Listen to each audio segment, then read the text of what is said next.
Hello, ladies and gentlemen. Hello, our listeners. It's our investment show. It's Wednesday, July 1st, Canada Day, if anybody cares about that. I do. So let's proceed with our weekly investment show. Overall market is fairly quiet today, and it's good. It's not collapsing because we're witnessing an operation by the name Saving Private Donald, and obviously, stock market will keep going on until one way or another will be results of election more or less clear. It will happen in the next few months, and we will witness which way it all will going. However, today I would like to continue what we've learned in the last two presentations. However, this time will be different. I will have for you not one, but two guests who will definitely help you to understand what we're talking about, and they will help me better to present the different investment ideas, and hopefully it will help them as well. The first guest is obviously a person whom you know already quite well, is Jim Ida. He's Ida Master of Chess, my colleague.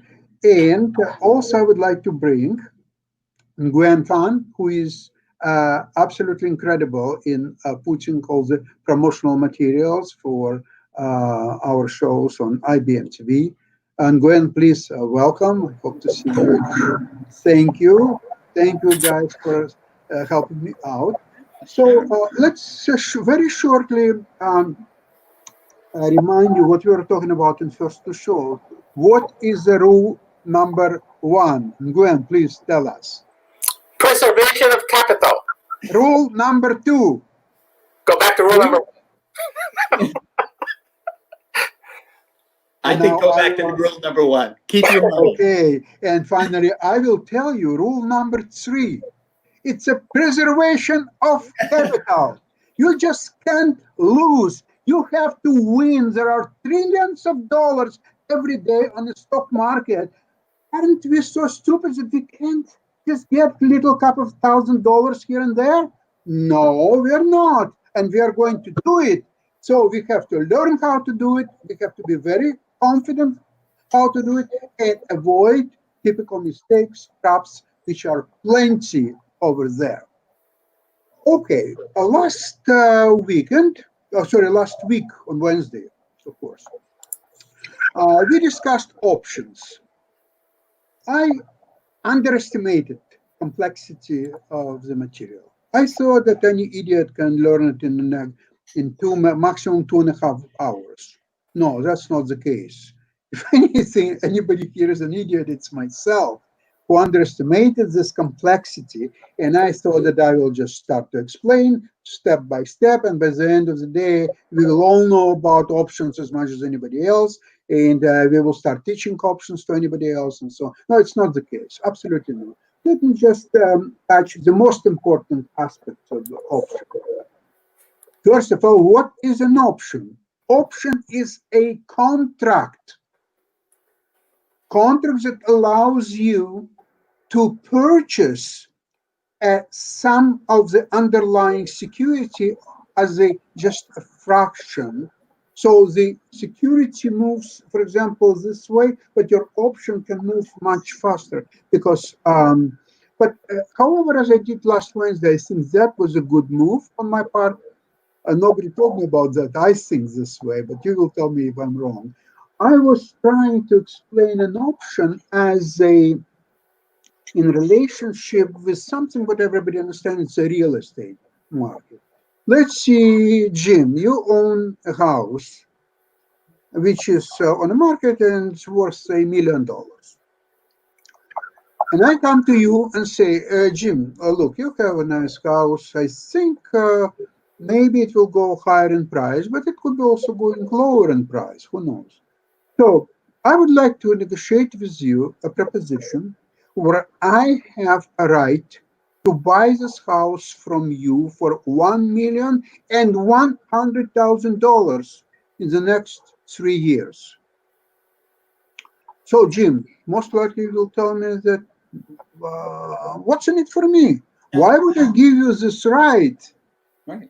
So if the house will go to $1.5 million, you will buy it from me for $100,000 and flip it for $1.4 million, $1.5 million, and pocket the difference? No, I will never do such a deal, right? So, Jim, what would be most likely your answer to me if I would propose to you this? Well, you would have to pay me for the right to do that. If I had money in my Okay. hand, I might consider your offer. Well, how much would you like to get paid? Well, a percentage. What were we talking about? $1 million, maybe 10% of that. So you would like $100,000, and I would have right to buy your million and $100,000 within next 3 years, right?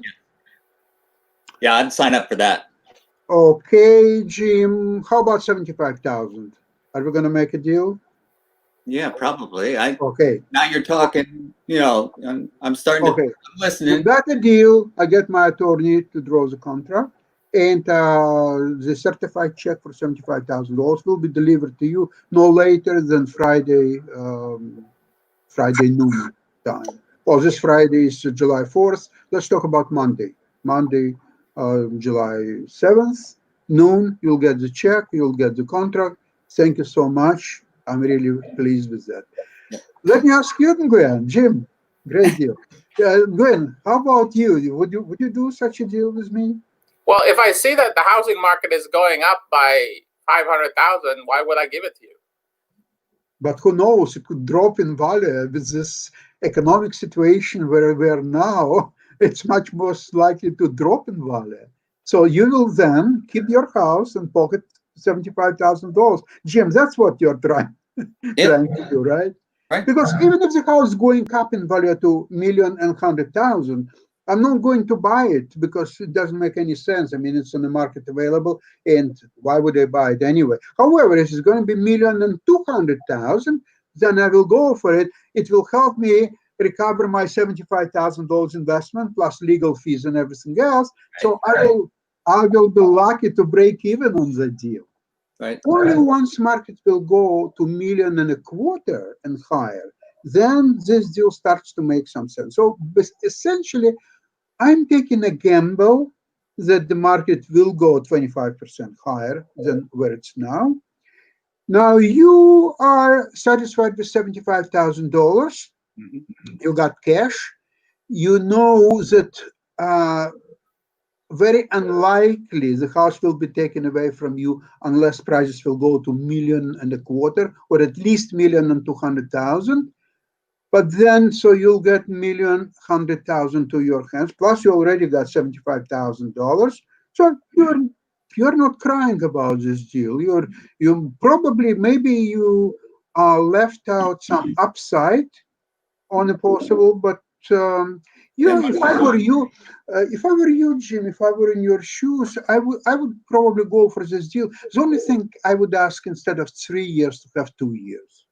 Maybe, but then I could resist it. I would ask, no, not Jim, please, don't be so aggressive. Let's do 3. Okay, 2.5. 2.5 is a deal. 75, 2.5. It's a deal. Okay. Sorry. What about in a year? Well, a year I wouldn't pay 75. No, for a year I would pay. I don't know, no more than 50 grand. It's just too risky because 1 year now with the election coming up, with we don't know what's happened with economy. There are already a lot of signs that real estate is slowing down, and there are less transactions and less liquidity as a result. So I'm not sure. If we are talking about the situation as a real one, for a year, no, I wouldn't do it for a year. But it's good. It's good for you that you ask that, because let's see, if I would agree, then Yeah. no, so that's not a bad deal. Well, if you agree, then you know something about the market we don't, right? Yeah, yeah, that's right. But what I was trying to compare the idea of an option, because basically what I negotiated with Jim, it was a typical option. It was a call option that I purchased for $75,000 to have a chance to participate in upside of real estate market. Because let's see, if I don't have, or I'm unwilling to put right now on the line $1 million to buy Jim's house as is today, because that's you're taking probably an educated guess that in 3 years, most likely that house will go up in value. But I have to lay $1 million. I have to take complete risk of house staying either the same or even going lower in value. And even if they go higher, say 1,100,000, which is likely, so my upside is only 10%. So in 3 years, I made 10%. I don't know. I think I could do better than that and elsewhere. Okay, so now let's talk about how it correlates to option. But Sasha, I have one more question. Yes, please. You paid me $75,000, but does that obligate you to buy the house for $1,100,000? Thank you, Jim. Thank you for a question. I have absolutely zero obligations to buy your house or your basement or your driveway or just anything. There is no obligation on my part. So it's a call option which gives a purchaser a right, but no obligation to purchase, whether it's a stock, an index, or whatever. So let's see. I wanted to explain to you something by going to how I would qualify it as anatomy of the trade. Already half of the world knows that I've invested in the stock of General Electric. Okay, I can't hide it. I can't even sell it now because everybody knows. Oh, Sasha, how is your General Electric? Oh, I sold already. You sold General Electric? Oh my God, how could you do that or so? But you know what? I was thinking about something. The day when I bought General Electric, somebody sold it to me.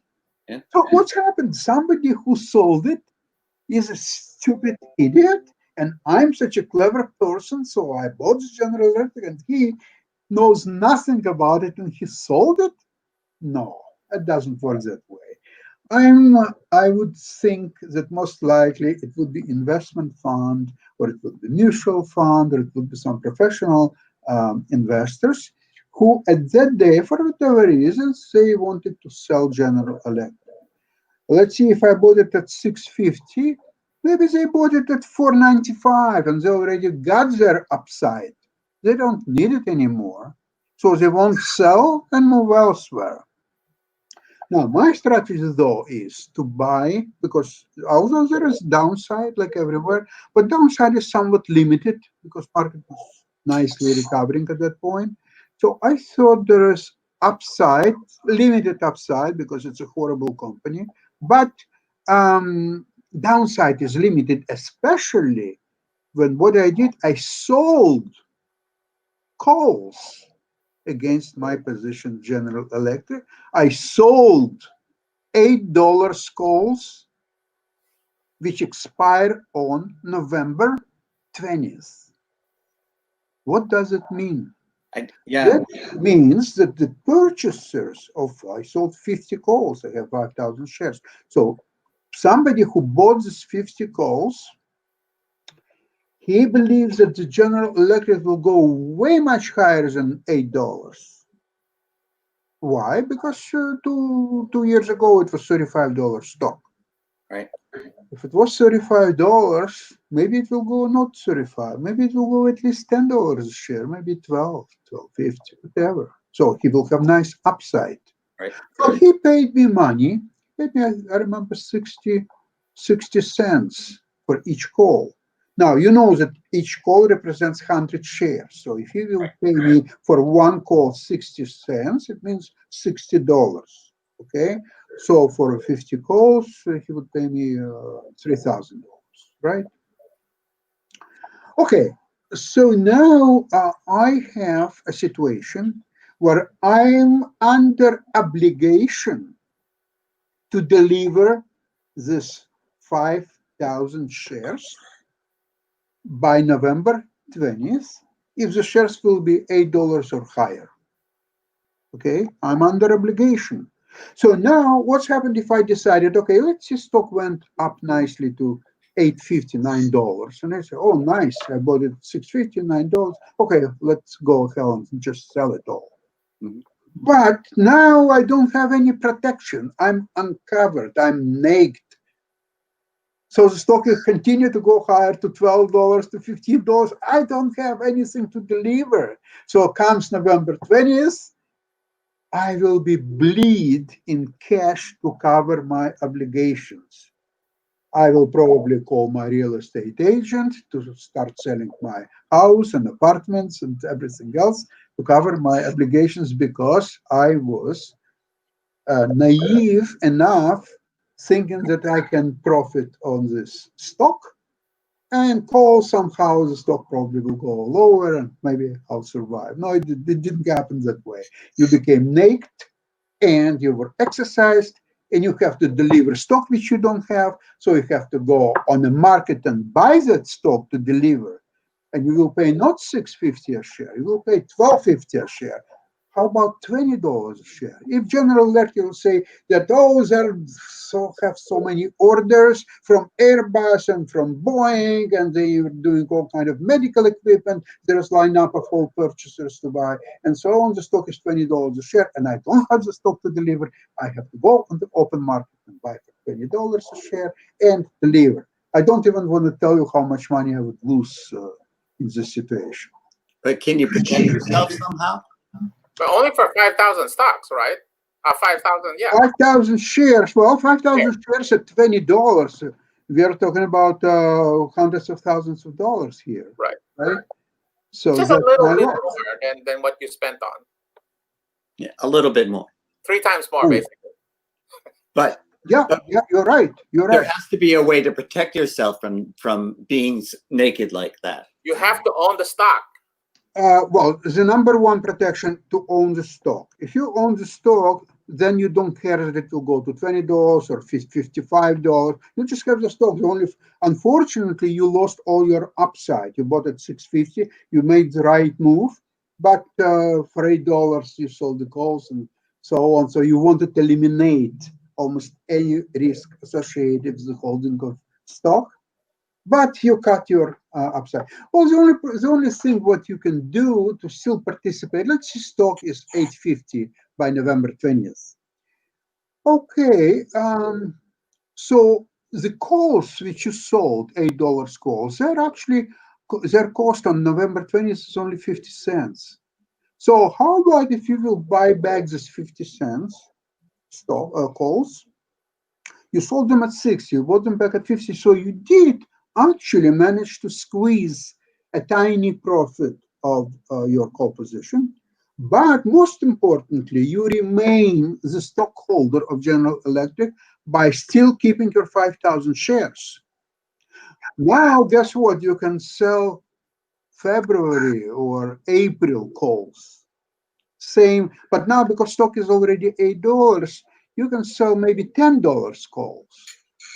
Or if you believe that, you know what, General Electric, it was nice pop, but I'm still scared it will go lower than $8. So sell the same $8 calls for months of, say, February or April or May, but because it's only $8 calls and stock costs already $8, you will get juicy premium. You will get maybe $2 premium, right? So you will get a nice $10,000 premium and you still own the stock.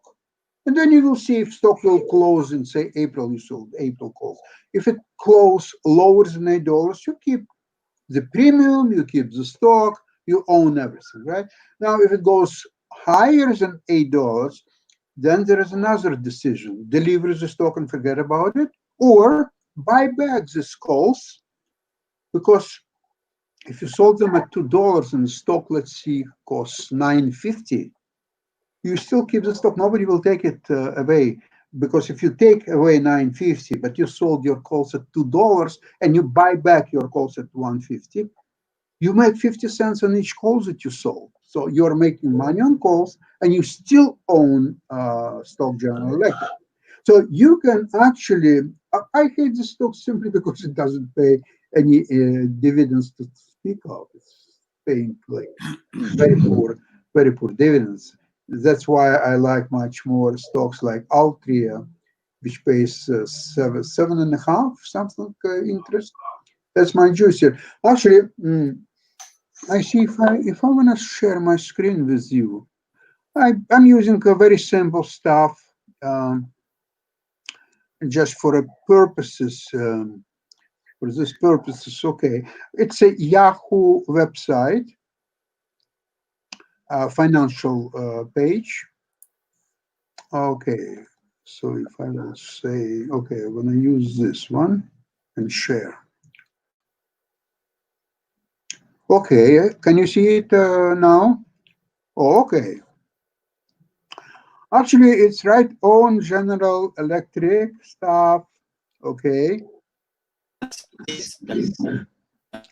Yeah, I can see full page of it, and I know that you have only. Oh, there we go. Oh, can you Okay. see full page? Yep. Now I can see it. Okay, good. So you can see still General Electric. Now, first of all, I want to tell you, here is a 5 years chart. Okay. Right. As you can see around here, it was $30 a share not too long ago. If you will take last year, it doesn't look that good. Let's see if you will take 1 year chart.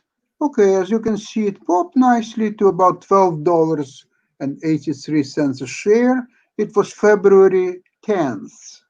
Okay, so it's not too long ago. It was $12, and it went as low as $5.49. Okay, so since okay, I don't like this company very much, but it's a stable company.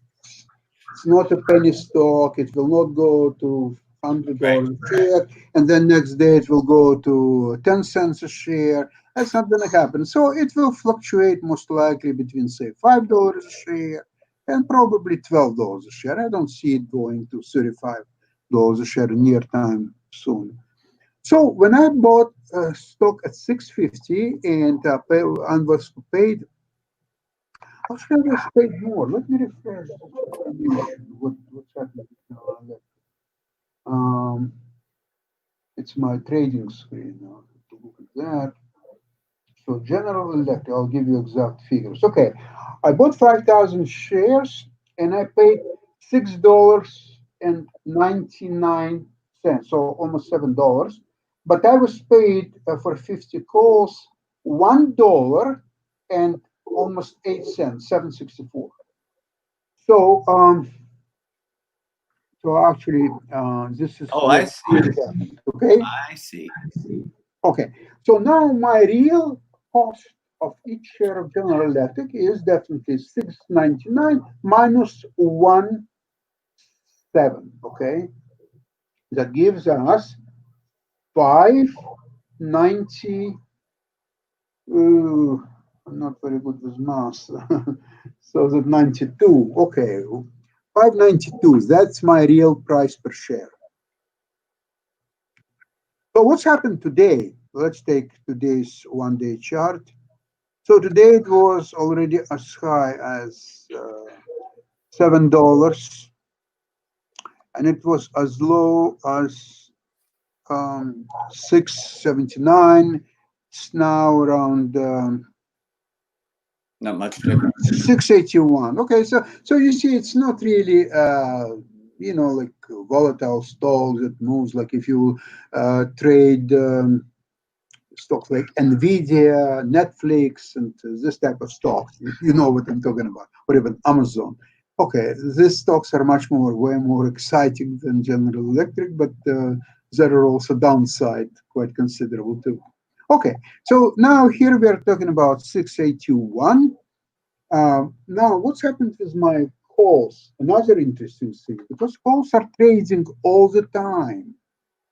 Okay. So they're trading all the time. Even here on this little Yahoo, I can go to options. Oh, Okay.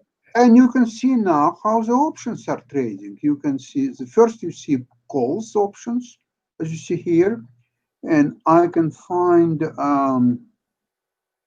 I sold $8 calls. So let's see what they're doing. Here's $8 calls, and if you're looking at November 20th, exactly here. So look at that. The last price was 56 cents. The bid is 55, the ask is 56. So guess what? You know what? I could just now, while talking to you, I could buy back this calls for 55 cents. 56, worst case scenario. For right. 56 cents. And you remember I sold them at $7. What that means? That means that I'm pocketing $2,500 for selling time. I did not sell anything but time. Interesting. Somebody purchased from me time. Somebody came over to me and said, Sasha, please sell me time. I pay to you $2,500. Please sell it to me. So I say, well, okay, you're a nice man. You want to buy time? Okay, I will sell you time. Just pay me $2,500, and here is your time. Enjoy, and let me know when you want to buy some more time. I'll be there to sell it to you. Now, the only reason that I'm not buying today's calls and pocketing $2,500 is that I will hold on a little bit longer to this calls. And let's imagine stock will not going down or higher. It will stay the same. It's most likely scenario. So I will capture another 55 cents. So now I will go not for $2,500, but for over $5,000 by letting these calls expire worthless on November 20th. Do you like this scenario? And you keep all your $5,000 plus, and then by November 20th, you will buy next calls to somebody who wants to buy time. They say, oh, please, here is your time. Write me the check. Thank you so much. See you next time. You like this? So you're selling your $8 call that you bought previously. I'm think I got a little Oh, lost. wait. No. Number one, I bought shares. I Yes. did not buy any calls. I just bought shares. Please give me my 5,000 shares. Here is the money. Done deal. At the same time, once I already have the shares and I'm covered, Right. I can sell calls. Okay. Okay, now which calls? I could sell $7 calls. I can sell 7.5, $8, 8.5, and so on. But once you go higher, of course, you get less premium. So I figured out that $8 it gives me enough room to hold on to the stock, because to go to $7, it was already today $7. Yeah. So there's not a great mystery for General Electric in foreseeable future. Go to $7. So my upside, then my cost is what, $5.92, so $6 for all practical purposes. So all your upside is between $6 and $7. That's it. But I want a little bit more. I want to have it from $6 to $8. So then I'm making 25% on the stock itself, plus a good opportunity to keep all the premium if the stock will close $8 or lower, right? So I did buy shares, you're right, but I did not buy calls. I sold calls. I get it. So, yeah, you see, You see, on every transaction, as I told you with the shares, when somebody sold me shares, and I still don't know why, and I was one who bought the shares. Not sure why, but I just thought that most likely I will make a little bit of money. Okay. On calls, the same situation. There is a buyer of a call and seller of the call. So what are characteristics of buyers and sellers? Who are they? What their strategies? Why they are doing that? Let's talk about it a little bit. So the buyers of the calls most likely are speculators who want to participate in the upside of the certain security. It doesn't have to be stock itself. It could be index, for example, on S&P, right? Or an index of Dow Jones, or just anything, or NASDAQ 100, okay?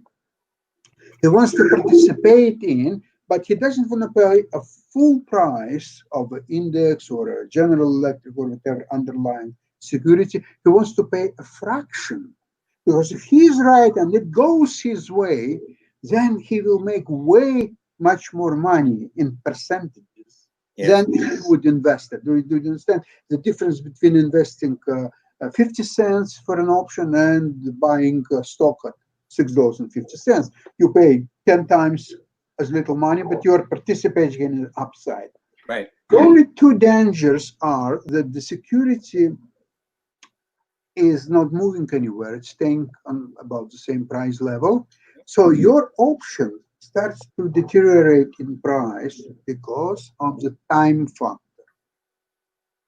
You remember something what's happened when you bought the 20 November 20 calls.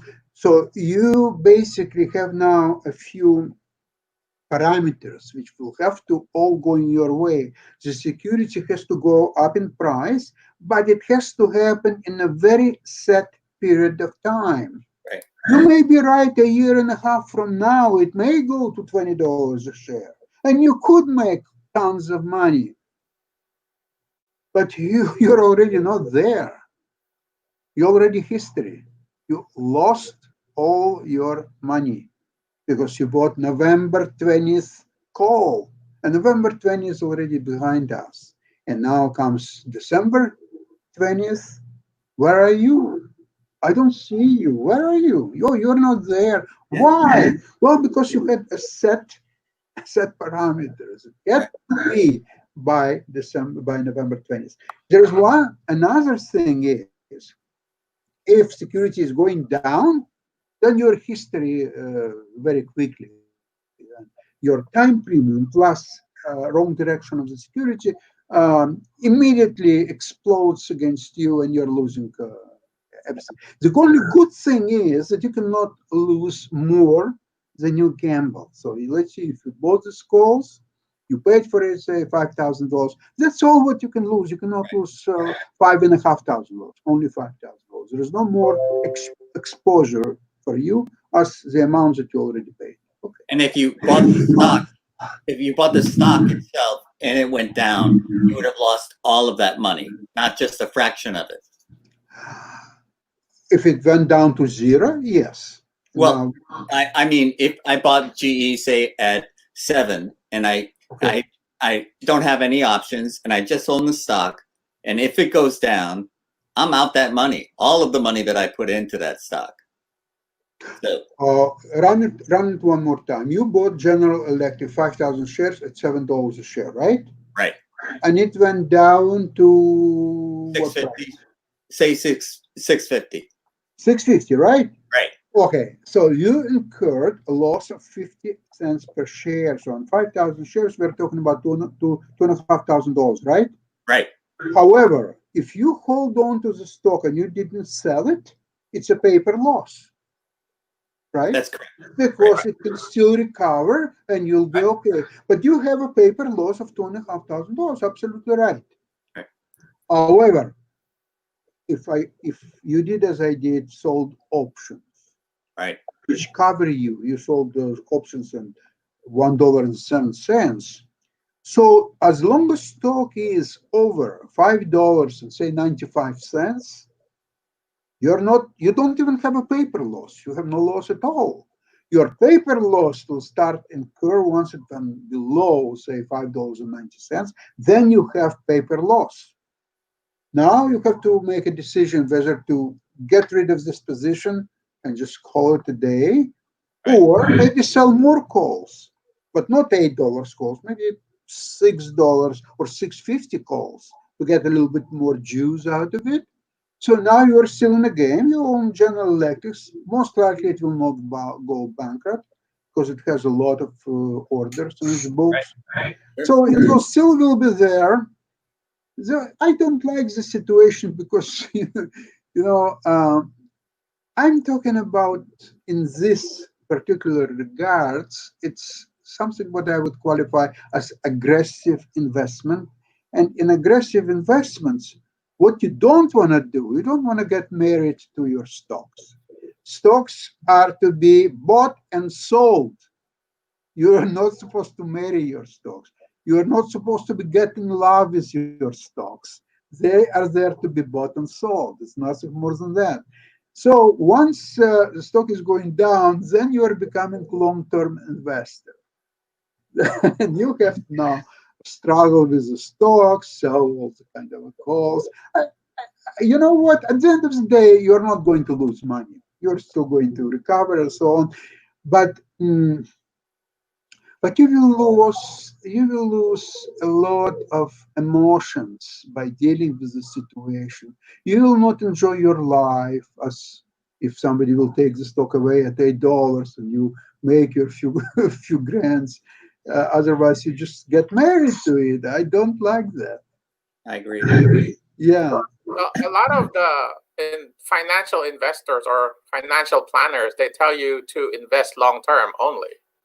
Wait a moment. Wait a moment. Before we go any further, I think I told you in my first show immediately to fire all your investment advisors, burn all your financial publications, and to be very selective in what you read, what advice you are getting, and from where. As I told you, here is a book which I follow. Yep. With, with the Hold it lower. annotated edition by John Markman. Okay? Yep. There's a lot of books written. I can show you some of it if you want to be entertained. Here is once it was very, very popular book on getting started in options. You can take this reading. I even acquired many years ago this book, the How to Get Started in Electronic Day Trading. Speaking about day trading, people have very negative emotions about day trading. Essentially, if you do only day trading, it's most likely a losing proposition. I cannot say that everyone is losing in day trading, no, but trust me, most likely it's a losing proposition. It's draining you emotionally and even physically because you have to stand by your screen all trading day, and it's very difficult to predict movements of the market and securities. However, some elements of day trading definitely offer themselves to you, even if we discuss the situation with bloody General Electric. Let's see if I bought stock at say $7, okay, and I sold even before I sold. Let's say I bought it at 7, and it went drastically to 750 in the next 15 minutes. And somebody is buying that stock and offering to buy at 750, and I bought it at 7 just 15 minutes ago. You know what? Let's just think about it. How good is it for you to sell something and make immediate profit of what, 7.5% in a matter of 15 minutes? People are struggling to make 7.5% a year, and you're making it in 15 minutes. Well, they struggle to make 1% a year. Yes. Struggle to make 1% a year. My bank won't pay me that. And here you're making this money in 15 minutes. Okay, I'm a seller. Okay, I'll let it go. Okay, because who knows? 15 minutes later, I can buy it back at $7 again. Yeah. What a pleasure. So sure, I would do it. Yeah. So here's an element of a day trading. Not that I really intended to do that, but an opportunity offered itself. And sometimes when opportunity knocks, you have to open the door. Don't sit at the closed door. Open it, please. Okay. So situation with calls, you know what? I'll tell you one thing. For many years I was tempted to invest in the stock market, even before I ever invested. But among my friends, I had anybody who would invest in the stock market, so I couldn't even find anybody who would advise me what to do, how to do, or so on, until I invested in the first. It was a penny stock on Vancouver Stock Exchange, which is no longer functioning, but was very well and alive in 1986 when I started. And I bought shares of one company at 50 cents. And in 5 months, they were trading and $4.75. And at one point, I had hundreds of thousands of shares. I did very well in this investment. But, okay, it was beginner's luck more than anything else. I have to admit that. Although the reasons that why I bought the shares, I was in the office of the company in Vancouver.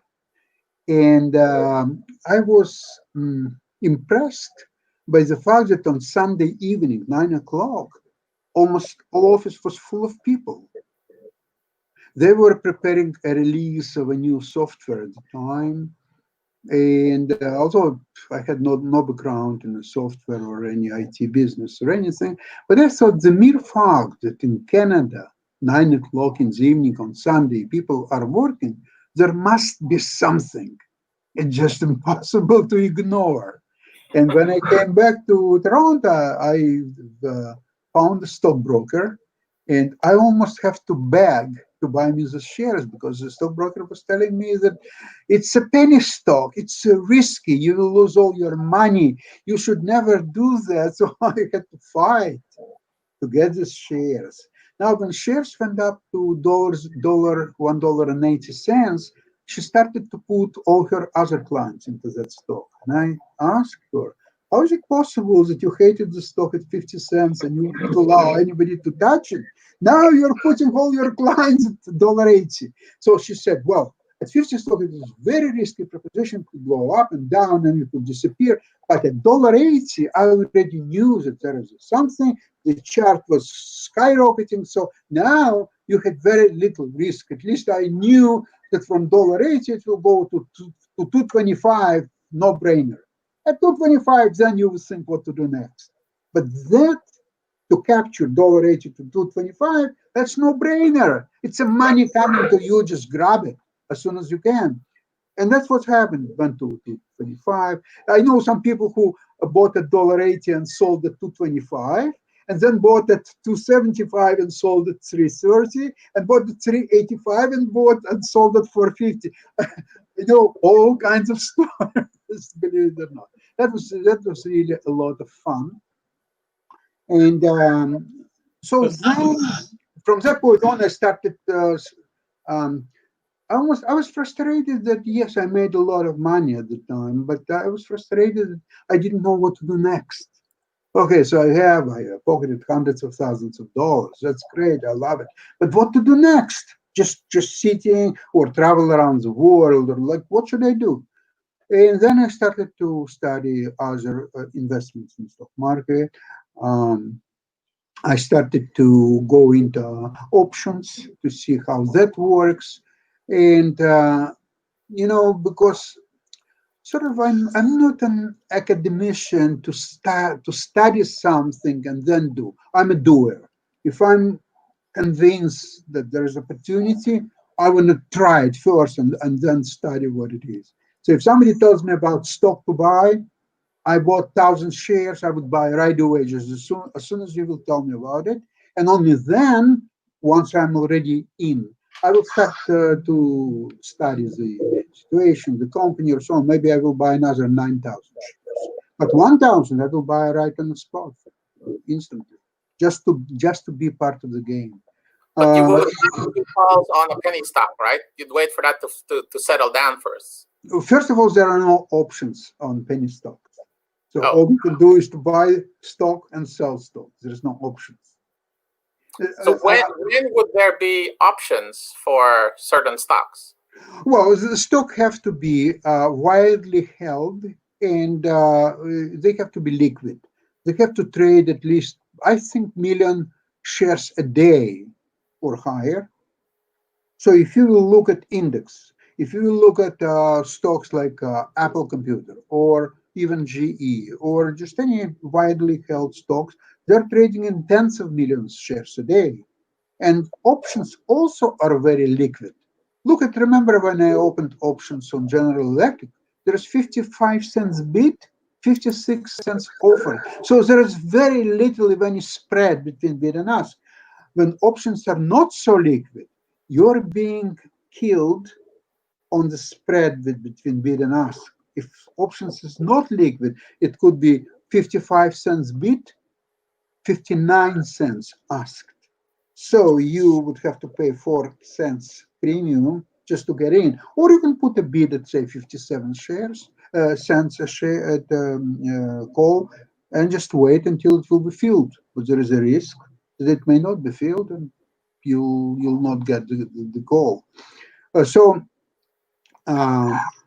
Then I experimented with options. I was buying calls and puts and selling. What was your worst option trade that you made?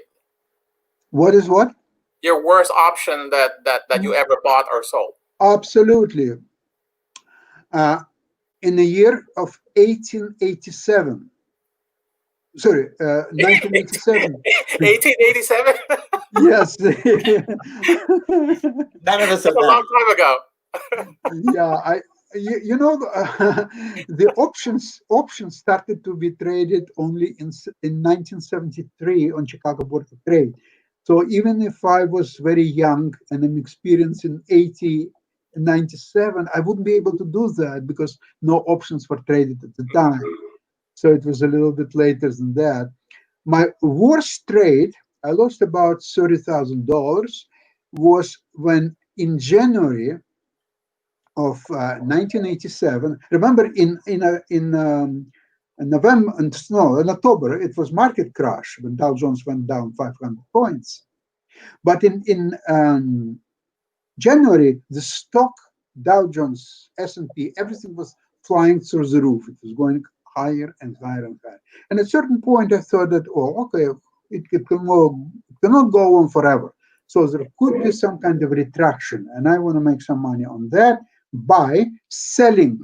At that time, it was very popular index OEX 100. So I sold uncovered calls on OEX 100. There you go. I sold 5 contracts. So stock continued going higher. I sold another 5 contracts to average down, which in options is a horrible mistake. But I was 33 years younger than I am now. So I sold another 5 contracts or so on. At the end of the day, I had to cover all these positions, and I lost $30,000. So it was a $30,000 lesson. Yeah, absolutely. Yeah. Sasha, I had a question. Yes. Do I have to own the stock in order to sell a call? You don't have to. The only thing is, if you don't have, then you sell uncovered calls. Because I'm in my General Electric, I'm talking only about covered calls. If you don't own the shares, you can sell uncovered calls. Okay. But then you're taking all the risk associated with the stock or underlying security going way higher in price, and you are responsible for delivery. There are some obscure strategies. For example, when, let's say, S&P. Tomorrow, there are options all like every second day. So tomorrow is an option expiration on S&P. So you can sell both uncovered call way out of the money, because you remember there is in the money, out of the money, and at the money. So if S&P today is what, 310, if you sell 310 calls, puts, whatever, it's at the money. If you sell calls which are 311 and so on, or even 310 50 cents, it's out of the money. And if you're selling 309, you're selling in the money calls. Of course, in the money calls, you're extracting a very juicy premium because it's at the money, but then obviously your upside is limited. Okay, so the strategy is to sell, for example, way out of the money, say 315 calls and 305 puts. Your strategy is that the stock will not go going higher than 315, the S&P index, and will not go lower to 305. So you will keep both premiums. However, the danger is that the market will collapse, or the stock will go way higher than 315. Then you're losing at least one side. Although the other side will help you offset the loss. Right. And it all depends on volatility of the market, how far it will go, and whether it's enough juice to cover your loss on one side. So, but there is a strategy. A lot of people are doing that. Yeah. So coming back to, we already described actually quite a lot of different situations with calls, covered calls, in the money, at the money, out of the money. How do you know, how much do you know about puts, and have you ever used them for your investments? I have not. Jim, you never used? I never used. Okay, I don't think that we have enough time for puts. The only thing is what I will tell you is it's basically instead of calls which give you right to buy, put gives you right to sell. So it's very opposite idea from calls. So let's see. Same bloody General Electric. I'm getting sick and tired of this bloody stuff. But let's see General Electric. Let's see if stock is what today? I forgot. 780, 785. Where is my 680? Okay, it's 680. However, if I believe that the stock, okay, sure, it may go higher, may not. What if it will go down to 550? Let's say, or market will collapse. Everything is going down, so the stock is going to 550, and I have the stock. So I will lose a bit of money. What if I would have an opportunity to tell you, Jim, you must buy from me that stock at 650, even if it will go down to 550 or even $4 or whatever. At 650, you have to buy it. You will tell me, okay, Sasha, that's, I probably will consider doing that, because you think the stock will stay the same or may go even higher, but you want to get some premium for taking the risk. Right. Even if it's a small risk, but there is a risk. So you'll tell me, Sasha, would you please pay me $1 for each call, for each put, and I will sell it to you. And now you're protected. If stock will go to 650 or lower, I will buy it from you at 650. Even if it went down to $5 or $4.50, I don't care. I will buy from you. So now you are protected. Hold on to your stock. Don't worry about losses. But just be nice to me. Just pay me $1 per put. You want to sell? You want to buy 50 puts? I will sell you 50 puts. Just give me your $5,000, and you're all set. How about this proposition? So you're collecting the premium, same as with calls. All what you're selling me, you're selling time. I'm a purchaser of time. Okay. let's see if we're talking about November 20th. So we still have some months until that event will happen. I paid my $5,000. I'm very, very angry that I had to pay $5,000 because I could use it elsewhere, but I paid to you, Jim, $5,000 just to be protected. So my stock, if it will go down to $3 or $5 or whatever, now I say, Jim, okay, come on, just buy it at $5.50, all those bloody shares from me, or $6.50, what we agreed, and that's it. So the puts, they're also tradable, same as calls. Let's say you sold me puts, stock went up to higher, say $8 next month. So these puts, instead of dollar, now they cost only 45 cents. So now you sold them, you can buy back at 45 cents and you pocket over $2,500. You don't have to talk to me about it. You just go on the market. There's a lot of liquidity, both on calls and puts. But remember one thing about calls and puts, the way I discuss it and the way I give you an examples, it's always seller makes money consistently. All the buyers are speculators. Yes. Who are buying time. And there's a lot of eventually 80% of the options expire worthless. Yes. So let's see, you pay $1 per your call, bye-bye. It's worthless in a few months, or maybe even sooner. But I've only gambled that dollar. I've only gambled a fraction of what I would. That's right. That's right. So if you have, let's see, you know what?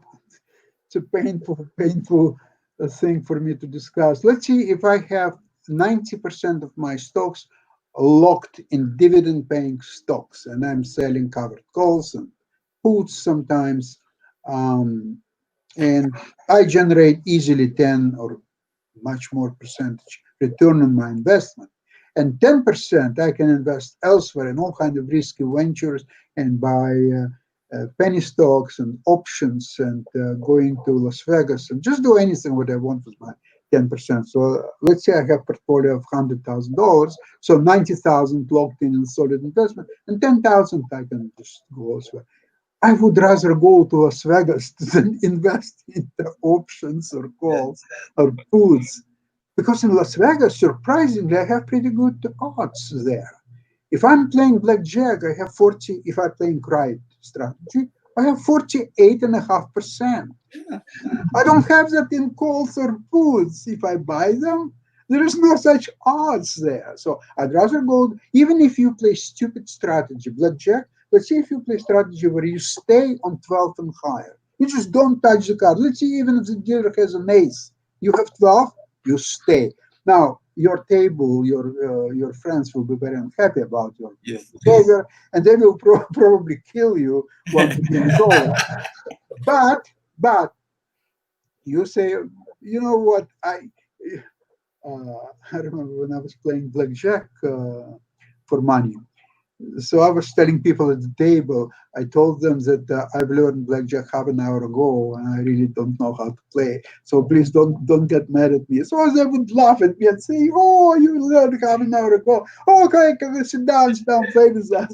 And I would stay on 12 against an ace. And actually, that strategy gives you 44% chance to win. 44. In options, you don't get buying options. You never get 44%. Actually, you'll get, the best of my knowledge, 4% to make any money. So 44 is 11 times more than 4. Okay, so with 44% chances, so you would stay on 12 against an ace. So all people would take a card. You can't stay against ace.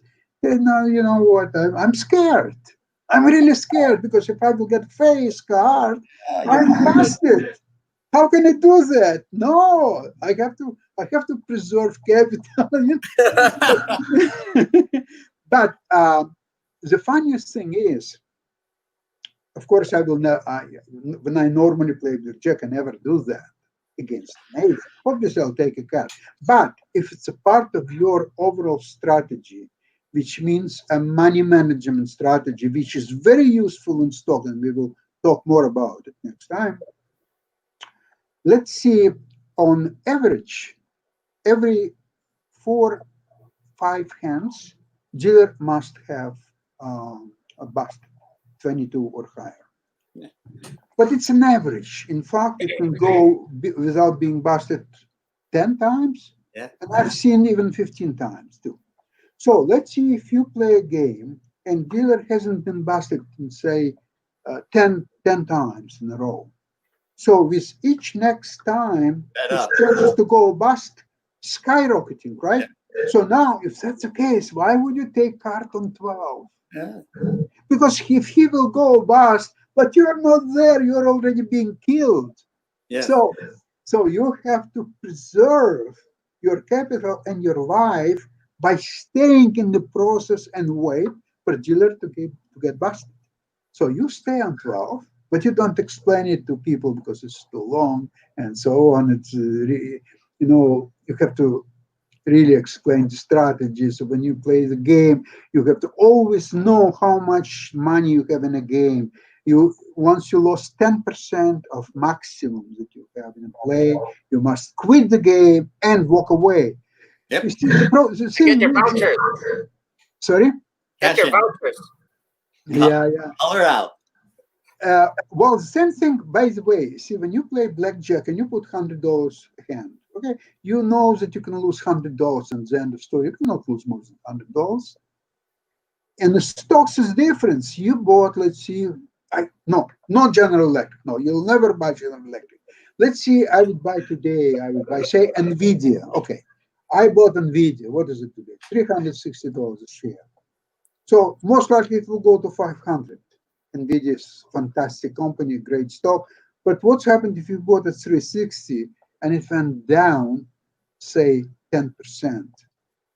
What do you do next? It's Don't a great sell. company, great stock. Just hold it, yeah. Yes, hold it. Don't sell. Well, I'll give you a better Yes. advice. Better advice is when it went down 7% from the price where you bought, sell it, gone, and wait for next opportunity. You cannot, remember, preservation of capital, you cannot lose. So even if you bought NVIDIA at 360, there are juicy premiums for calls. Juicy, like, forget about General Electric calls. In NVIDIA, the calls don't want to even open it because it will make me sick. Yeah. What kind of money I'm losing by not doing anything about NVIDIA today. The calls are like so juicy, and if somebody happened to be as greedy as I am, you will do immediately buy some shares of NVIDIA and sell cover calls as many as you can, and you will see how much money you're going to pick up. Oh my God! It will pay so much. I've got one more question before we have to, because of time. I am only limited to one. I have many more, but I track the stock market with volatility as well. I pay a lot of attention to how many trades are being made per day. How do I track the volatility in the puts and calls market, in the option? There are actually any trading platform. Ones that I'm using gives me all the Greeks and everything that I can look at. But you know what? To me, stock market investments is not a mathematical activity. To me, it's more artistic activity. You have to see what's interesting is when I'm going to get involved in a stock, even as awful as General Electric, for a day or two or so, I'm studying the patterns of a day trading of the stock because, in every stock, 90, agree on 90. 90% of traders are the same people day in, day out. And these people develop certain patterns of buying and selling and so on. And you look at it, it's a little bit of pattern recognition, same as in chess. So you're following this how it trades in the first half an hour of trading, how it's trading during the day, what's happening in the closing, how it correlates against overall market. So you're learning that, and I think it's counterproductive to devise mathematical formula, because all that gives you an opportunity to see what happened yesterday, a month ago, 10 months ago, 10 years ago, and so on. But tomorrow is a new day. Tomorrow is, you don't know what kind of political news, you don't know how many people got sick with coronavirus, and what's happened with the federal government, provincial governments, and all that stuff. It's in Canada, provincial governments, state regulations. So there are so many unknowns. You don't know even the news around the world. You don't know the news about particular company. They got new contracts, or they were fired from some of their older contracts, or so on. So there are a lot of unknowns. So you see, the more mathematical formula you create, the more you are becoming a prisoner of that model, which you yourself create. So you're losing your objectivity. You believe in numbers, and when the numbers deceive you, so I say, okay, you bought the stock, it went down 7%, out. You didn't marry to the stock. It's not your wife or girlfriend or anything. You just dump it, gone, history, and then you look for next opportunity. Yeah, with your formulas. Now you're becoming imprisoned by your own formula, and you say, no, it should not be that way. I know it should go higher. Okay, so I'll wait. So it went down now to 15% and 20%. Now you became, first of all, congratulations. Now you became a long-term investor. So now you study the stock, you study the industry, you're following every news. They got a new director. Oh, they got also the new contract. When stock went down to 25%, oh, it's a temporary. I'm a long-term investor. I'm going to stay with this. It's a lot of work. It's a lot of work. But you know how many opportunities you lost by keeping that stock? Not admitting your mistake, take 7% loss and move elsewhere. So that's what I'd like to stress. Don't be afraid to take small loss. Look for opportunities. Don't get into dogma of trading, models, and so on. My biggest successes were when I just looked at the opportunity as a whole and jumped into it. And if I was right, the interesting thing, in your first 15 minutes of investment, you already know whether you're right or not. So when you jumped into something and it moves your way, you already know, yes, baby, you're going to make money. It's just a matter of two factors, how much and how quickly. That's what you have to count, two things, how much money you want to make and how quickly. And don't get greedy, right? You want to get out when you make money, too. I know. Unfortunately, greediness is something that I'm fighting a lot. But I'm so greedy, you can't even imagine how greedy I am. That's why I'm selling options, especially covered calls, because I don't see any person who sells me this, who is buying these calls. I don't see them. I mean, there are some kind of market speculators, traders, but I don't know who they are. But I'm very grateful to these people who are buying calls, and I would treat them to a nice dinner if I would see them. It's their money anyway, so why wouldn't I? But so I understand calls a lot better today, and we'll pick up puts in the future. Yes, we'll definitely discuss put next time. And I thank you so much for participating in today's discussions. And please have questions ready for me next Wednesday. And I have to say goodbye to everybody.